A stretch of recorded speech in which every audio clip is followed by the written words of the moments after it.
Key Westers say the inspection for drugs and illegal aliens at the Monroe County border is only one of many ways in which the southernmost part of the state's been singled out as a foreign nation. So at noon today, they made it official. Former Mayor Dennis Wardlow redubbed himself Prime Minister, announced Key West's secession from the Union, rechristening it the Conch Republic. Cheers went up as the new flag was flown. If Key West is a foreign country to Washington, Washington shall represent a foreign nation to Key West. Businessmen say the traffic jam-ups caused by the checkpoint kept away a lot of tourists, so the more enterprising among them made up for that by capitalizing on the revolution, selling conch visas, flags, and other memorabilia. But if the secession was symbolic, town officials say they won a real victory from the federal government in court yesterday. They are going to stop the searches. They are going to keep the roadblock in, but at this point, on the record, they're saying they're only going to keep it in for 2 weeks. The crowd was appreciative, though a little less serious. I think it's great. I think it should have happened a long time ago. Only moments after the festivities in the town square, citizens of the new republic began celebrating their independence and enjoying the good life as former Americans. We talked with the State Department yesterday to see if they had any plans to establish diplomatic relations with the new country. They said they hadn't really thought about it, but pointed out that if Key West did become a foreign nation, there'd be a permanent checkpoint between Dade and Monroe counties. That'd be an ironic end to the current controversy.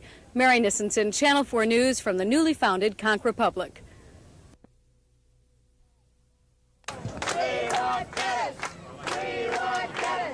A crowd of more than 500 gathered in the old square this morning, calling for Mayor Dennis Wardlow. They cheered wildly as Wardlow announced Key West's secession from the Union, redubbed himself Prime Minister, and raised the flag of his new nation. We serve notice on the government in Washington to remove the roadblock or get ready to put up a permanent border to a new foreign land. The Prime Minister declared war against the United States, but surrendered only moments later in the hopes of getting $1 billion in foreign aid. Most of his fellow rebels were simply ecstatic. One of the most patriotic things I've heard of. That's why I'm here. I have traveled 82 miles just to be here for the official secession this state. It's a milestone in my life. The secession, of course, was only symbolic, but it's helped score Key Westers a real victory. The federal government has announced that the checkpoint will be removed May 2nd. In the meantime, entrepreneurs made the most of what was originally a businessman's headache, selling impromptu souvenirs of the Conch Republic.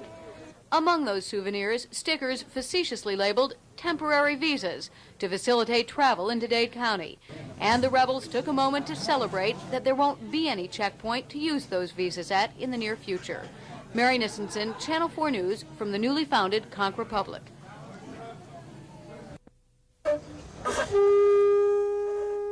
The call of the conch shell was heard in Key West today, and it was a call to arms.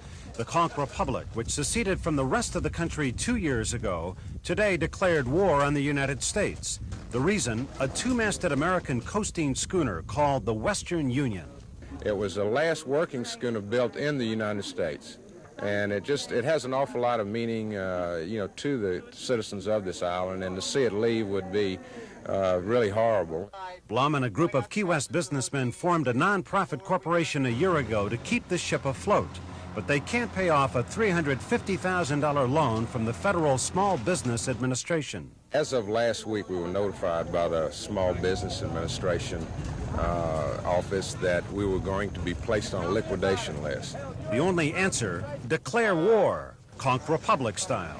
We're going to invade the fort, Fort Zachary Taylor, and we're going to occupy it until we can raise $350,000. And if it takes 4 days, fine. If it takes 5 days, better. A Civil War fort for a tall ship. The battle lines were drawn, and this morning the troops assembled in their own creative uniforms, with their own creative weapons, and their own creative ideas. I mean, if the French government had to borrow money on the Mona Lisa, would they foreclose and take a national treasure? No. And for this wonderful little Key West national treasure, we just think they ought to do something else. I mean, they just ought to wait a little while longer. They should refinance it. But soon the time for talking was over. Led by Monroe County Mayor Wilhelmina Harvey, today promoted to Admiral of the Conch Republic Navy. Bravo! Bravo! The Armada set sail for Fort Taylor. Reporters weren't allowed to accompany the Marines into Grenada, but we were invited to be on shore to document today's historic invasion, which was studied from the fort by its only defender. Resistance was, shall we say, minimal, and to the victor went the microphone. All right, what is your opinion of this? Do you surrender yet? All I would like to say is, on behalf of the garrison of Fort Taylor, we want to do anything possible to preserve the Union. This declaration of war says the sea share will last until the ship is freed of her debt by every right-thinking person who comes to her defense. That could mean a day, a week, or until it's time to take a break and go to the Mallory dock for sunset. In Key West, Michael Putney, News 4. 1 year old today. Loving that. Y'all heard we just shot the cannons off, mosquito dryer, relaxed, now official attire. Having a good time.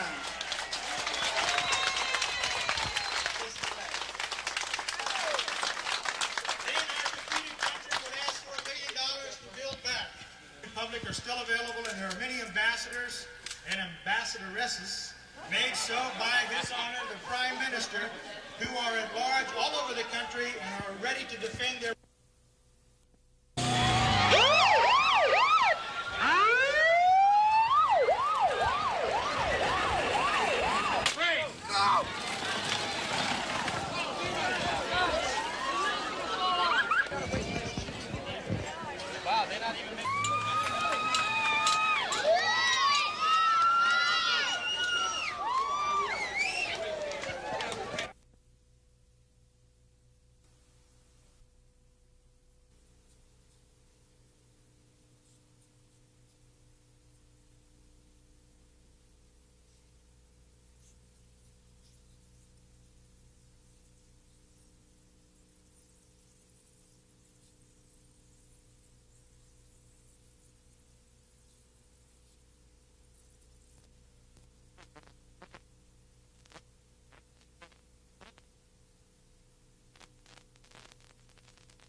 Independence Day in the Conch Republic. It's not all that different. The flag is raised, the cannon booms, the beauty queen beams, and the band plays the national anthem.